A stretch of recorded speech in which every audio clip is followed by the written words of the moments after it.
In Arabic, the name of Muhammad, Muhammad's got many names, but one of the most important name is Mustafa. Mustafa in Arabic means he who was selected. And the idea is that since the time of Adam, the first human being, God selected from every generation the best of all the descendants of Adam. So there was some kind of natural selection, one generation after the other.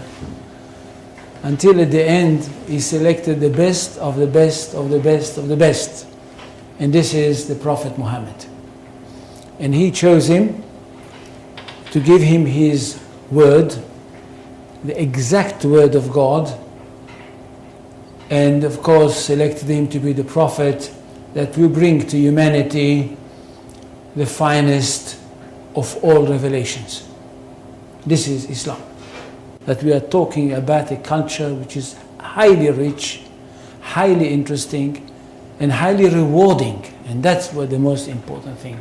It's highly rewarding because it basically, for the ordinary person, it's a very, very simple religion. I'm not talking about philosophers, I'm not talking about academicians, I'm not talking about the great theologians, I'm talking about the simple person for whom Islam is the most rewarding of all religions.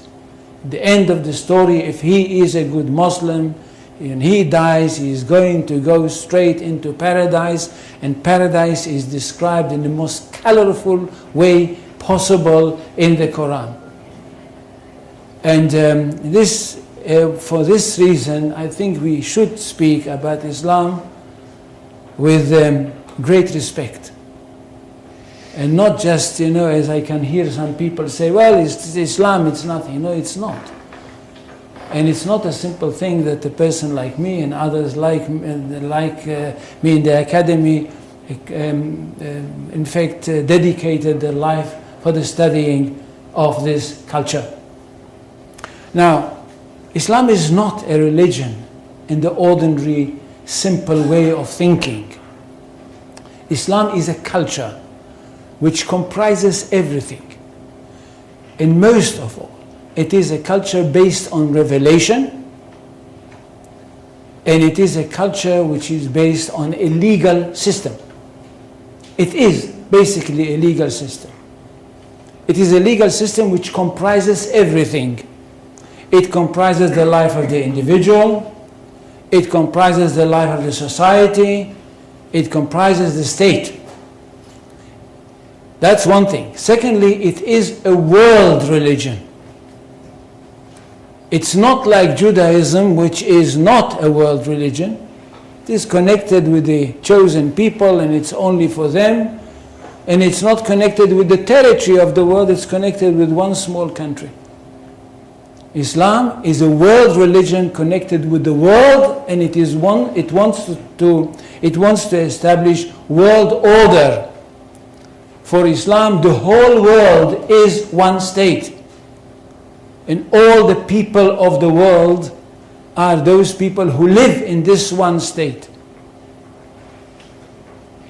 Now when Muhammad came with this idea, the words came from God to him. And it says, I don't know how many, do any people know Arabic here? They don't. So I will not quote in Arabic.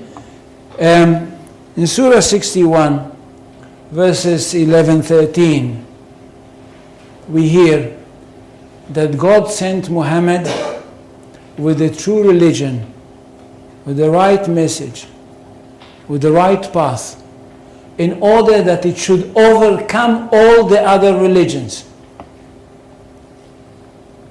Which means that there is only one truth.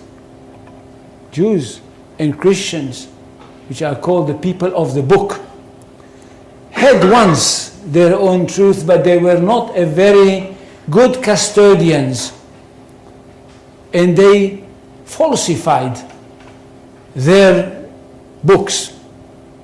That's why Allah had to send another prophet, a modern prophet, that should bring the last word of God and the only word of God.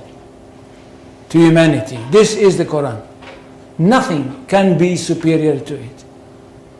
And because of that, this religion is regarded to be one that stands on top of everything else. In Arabic, they say, Al-Islam ya'lu wa la yu'la alayhi. Islam is superior, nothing can be superior to it. Which means we are talking about not only the final word of God, not only about the finest word of God, but the truest of all revelations.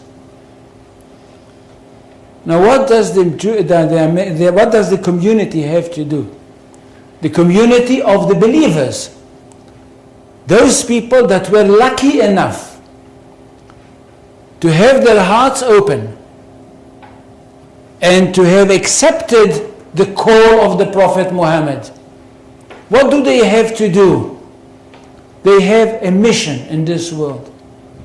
To bring the word of God to the whole universe, or if you want, to the whole of this planet.